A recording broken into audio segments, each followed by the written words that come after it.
Everyone, आज हम आंकलन कार्य पत्र 5 करेंगे गणित का हिंदी मीडियम का। तो पहले दो क्वेश्चन में आपको एक अभिकथन और एक कारण दिया है। तो ऑप्शंस क्या है? अभिकथन और कारण दोनों सही है और कारण का व्याख्या भी सही है। अभिकथन और कारण दोनों सही है, लेकिन कारण की जो अभिकथन है वो गलत है। अभिकथन सही है लेकिन कारण गलत है, या अभिकथन गलत है और कारण सच है। तो पहला क्या है? कार्तीय तल में बिंदु -3,5 और 5,-3 अलग अलग स्थिति में है। तो क्यों है?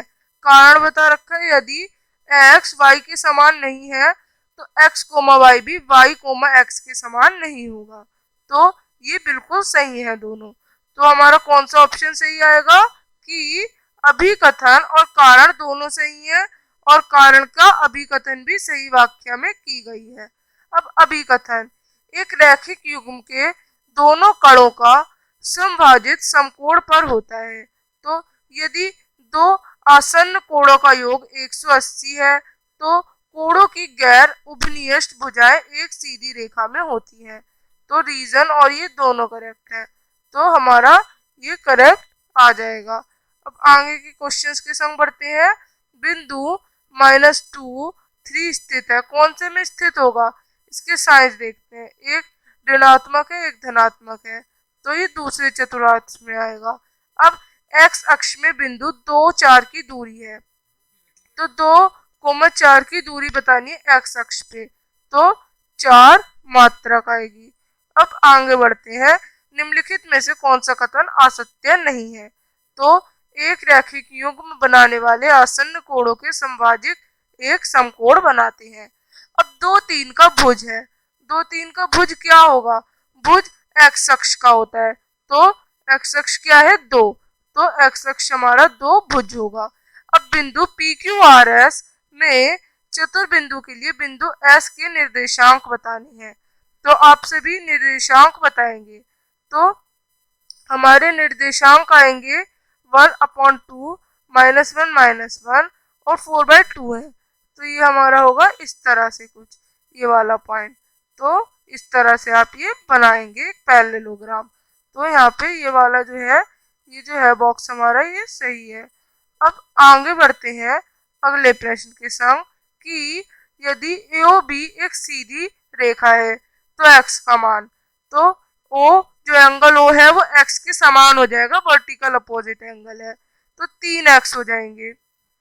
तो 3x किसके इक्वल होगा? 180 डिग्री के, क्योंकि एक सीधी रेखा का मान जो होता है वो 180 होता है।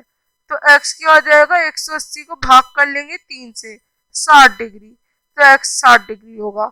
अब 9वां, आकृति में यदि L पैरेलल M है तो x का मान बताएं। तो हमारा 3y = 2y + 25 डिग्री होगा।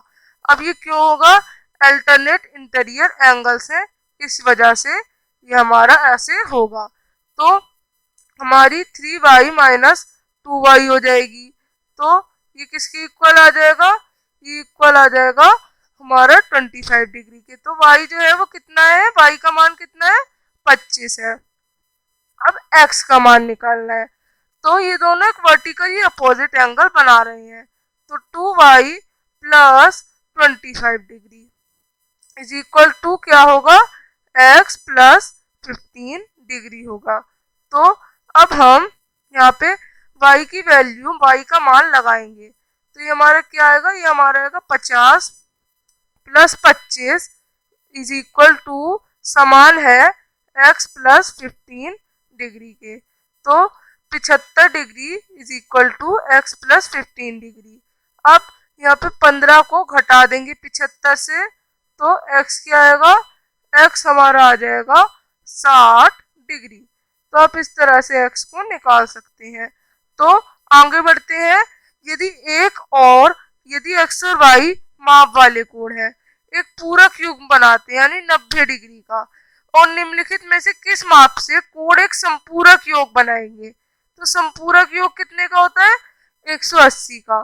तो आप इस रफ कार्य में ये चारों को करके देखेंगे तो आपको पता चल जाएगा कौन सा है। यहाँ पे हमारा A सही है, x plus 47 degree comma y plus 43 degree सही है।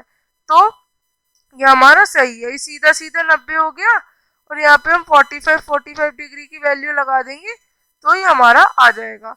अब जब कभी माइनस होगा तो ये बिल्कुल नहीं होंगे, तो बी डी और सी तीनों इनकरेक्ट है, तो ए करेक्ट है। यहाँ पे वर्कशीट खत्म होती है। अब हम मिलेंगे नेक्स्ट असाइनमेंट वर्कशीट के साथ, तब तक के लिए बाय।